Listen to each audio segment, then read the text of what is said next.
Okay, if you are just joining us, we are doing this again. Yes, I'm here. Can you hear me? Please tell me you can. Just say yes, yes, yes, yes, yes. We are finishing this affidavit. We keep having technical issues. This is part 5. Go back to part 1. Okay, here we go. So let's finish this, please. So we're at felony murder, which states a person is guilty of murder when acting either alone or with one or more persons. Such person commits or attempts to commit robbery, home invasion, burglary, kidnapping, sexual assault in the first degree, aggravated sexual assault in the first degree, sexual assault in the third degree, sexual assault in the third degree with a firearm, escape in the first degree or escape in the second degree, and in the course of and in furtherance of such crime, or of flight therefore such person. Then the Penal Code of the Connecticut General States outlines the crime of kidnapping in the first degree, which states, in part, a person is guilty of kidnapping in the first degree when he abducts another person and he restrains the person abducted with intent to inflict physical injury upon him or violate or abuse him sexually. That based upon the above facts and circumstances, affiant John Kimball asserts there to be probable cause to believe that Fotis Dulos, date of birth 8/6/1967, did on Friday, May 24th, 2019, in the town of New Canaan, Connecticut, commit the following crimes on the person, Jennifer Dulos, which resulted in her death: murder, felony murder, kidnapping in the first degree. That your affiant requests a review of the affidavit by the court and the issuance of a felony arrest warrant for Fotis Dulos, date of birth 8/6/67, and the above charges should there be finding of probable cause that this affidavit has not been presented to any other court. The end. Okay, you can hear me. I don't even know where anybody is, but as long as I got to the end of this, I am fine. I don't know where everybody is, but now the one thing, while we do have connection, is that we have the warrants for Michelle, and we have the warrants for the attorney. Now, I'm assuming there is tremendous redundancy in both, but while we have connection, I'm just going to pull up Michelle's. 1 second here.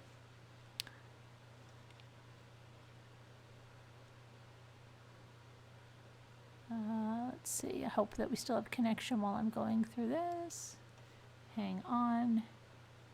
Okay, her warrant is here.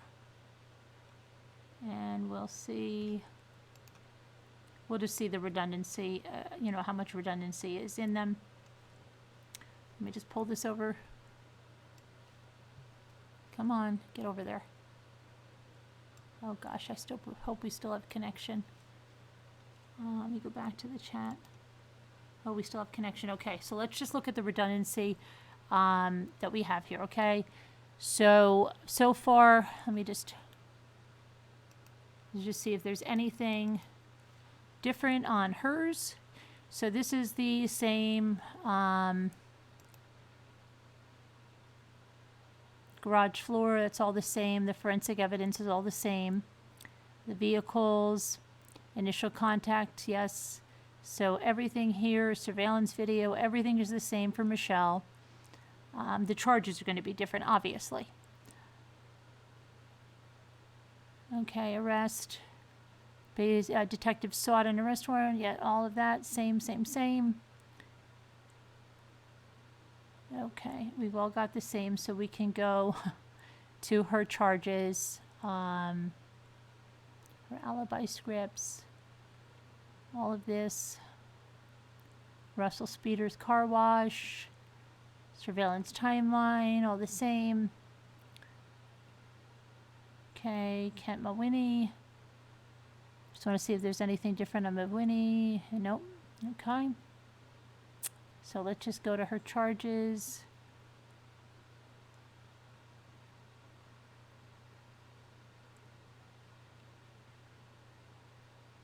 Web history, call log, we got that all. Yep, everything's the same there.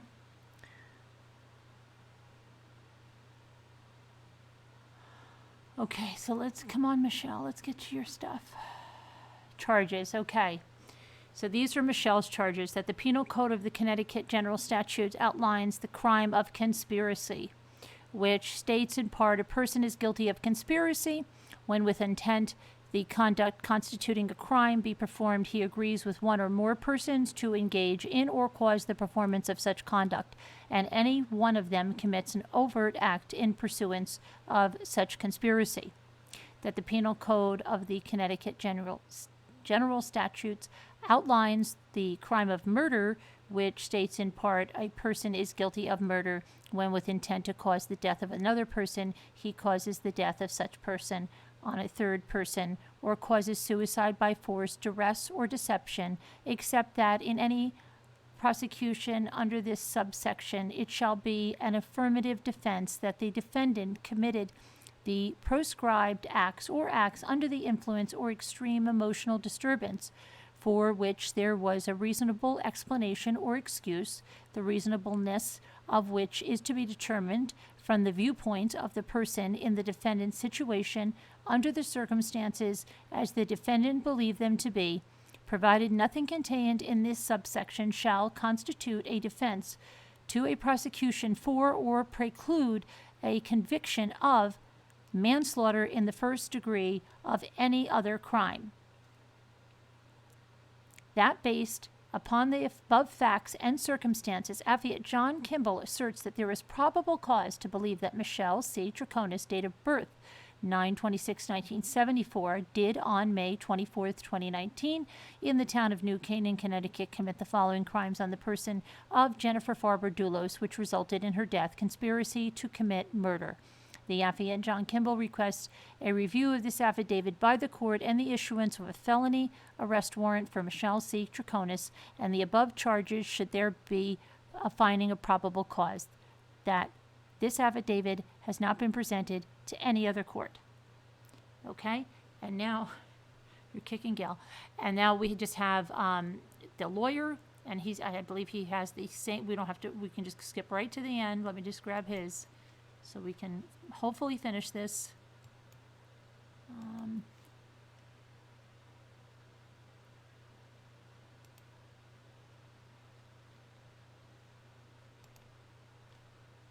Stay with me.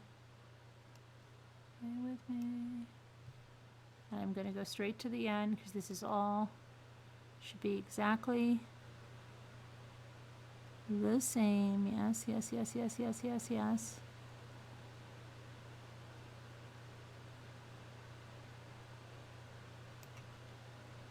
Okay, let me get to the thing. Hold on. Hold on. Everybody's still here? We still have a green light in Streamlabs? Okay. Streamlabs, you better stop being stupid. Okay. Charges. Okay, this is for Mawini Kent D. Okay, so he's got conspiracy, and then he's got the exact same thing we just read. So let's just go skip to 30 here.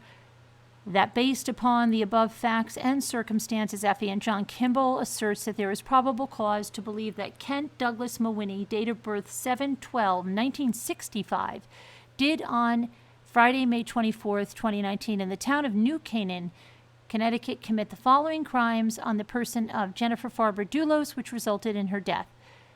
The affiant John Kimball requests a review of the affidavit, blah, blah, blah, blah, blah. Now, okay. Conspiracy to commit murder. There is some more stuff about this attorney, which is really interesting. He was going through a divorce with his wife, and he was being charged with domestic violence. There were domestic violence issues with his wife. His wife thought she was going to be killed. Okay? Now, I don't know if they put that in here at all about Mawini, but there is definitely, this consists of being present, information from his wife, information about his divorce, and let me just see if I have it in the other thing that I was reviewing. Hold on a minute. Come over here. And he was very friendly with Mawini. It was, okay, let me. Mawini is an old friend of Fotis Dulos. Okay, more about the relationship. Let me get this here.